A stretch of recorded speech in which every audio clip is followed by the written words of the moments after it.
This is my least favorite method, and this is where you use 2 circular needles. And again, my least favorite does not necessarily make it your least favorite. This is my least favorite because I tend to screw it up every time I do it.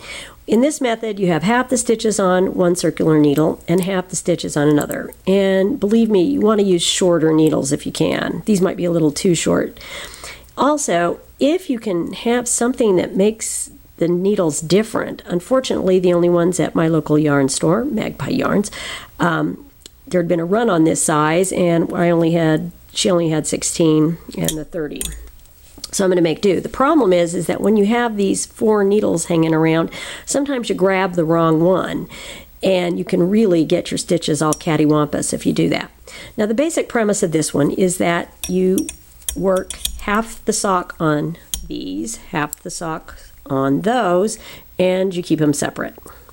So I'm going to start with this row, and I'm going to move my stitches to the front of this needle, and I'm going to be very careful to grab this one, because you can see what would happen if I grab this one. Oh, it just can be such a mess, which is why I don't like this method very much. And I've got my needle, and I'm ready to knit. And again, checking twice because I have screwed this method up so many times. Now again, I have friends who love this method. They use it all the time. They're happy as can be, and it's because they feel comfortable with it, and they obviously keep track of things better than I do. But again, it's what you prefer. It's always good to have options, though, as you might find in some project that this method works best. And I've got a cabled row here. That's why it's going a little slower. It's the row after the cable, and so the stitches are a little tighter. And I'm merely going to go along. Now again, the advantage of this method is that you're not going to be dropping stitches from the needle. You're not going to have as long of cables to deal with.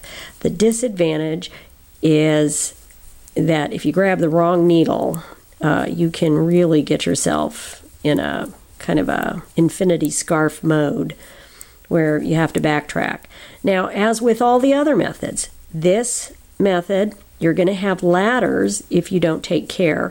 You can constantly shift some stitches over, which would be kind of a pain with this method,